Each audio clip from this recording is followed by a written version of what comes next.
আমি এখানে একটা এক্সাম্পল উদাহরণ দিব যে মাছি এবং মৌমাছি দুটোই কিন্তু কাছাকাছি শব্দ, একটা মাছি একটা মৌমাছি, একটা শব্দে হেরফের। দেখুন, মাছি এবং মৌমাছির চরিত্র একটু বর্ণনা করে আলোচনা গুটিয়ে দেব। মাছি শব্দের দিক দিয়ে ছোট, কিন্তু এর বৈশিষ্ট্য কত খারাপ জানেন? এ গুহেও যায়, গোবরেও যায়, খাবারেও বসে, নোংরা আবর্জনা পায়খানাতে বসে না? এ হচ্ছে মাছির বৈশিষ্ট্য, নোংরা আবর্জনাযুক্ত। আজকের নামধারী মুসলমানরা বেশিরভাগ এই মাছির জাতে।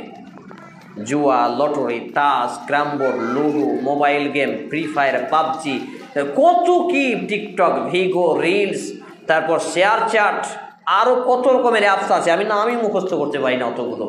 এত কিছুতে দিন রাত ডুবে আছে। ফেসবুক, ইউটিউব, হোয়াটসঅ্যাপ, গান বাজনা, ফিল্ম, ক্রাইম পেট্রোল, সিআইডি, আর কত রকমে তারা ডুবে আছে, মেতে আছে। তাহলে মাছির মতো এরা, মাছির মতো।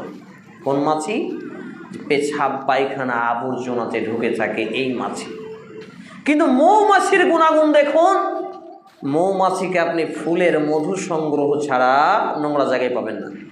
মৌমাছি আপনার বাড়ির দেয়ালে সুন্দর অট্টালিকায় দেখবেন, গাছের সুন্দর ডালে এসে বাসা বাঁধে, আপনার ছাদের একটা কর্নাতে বাসা বাঁধে, কোনো নোংরা আবর্জনাতে মুখকে মৌমাছি দেয় না। তাহলে আমাকে এবং আপনাকে মৌমাছির মতো জীবন আদর্শ গঠন করতে হবে, যেই মৌমাছি শুধু মধুটা সংগ্রহ করে। আর মধু হচ্ছে শিফা উল্লেন নাস, মানবতার জন্য শেফা, আরোগ্য। তাহলে আমার এবং আপনার ব্যবহার, কৃষ্টি, কালচার, আদব, চরিত্র, বৈশিষ্ট্য হতে হবে মানুষের উপকারের জন্য। সুবহানাল্লাহ।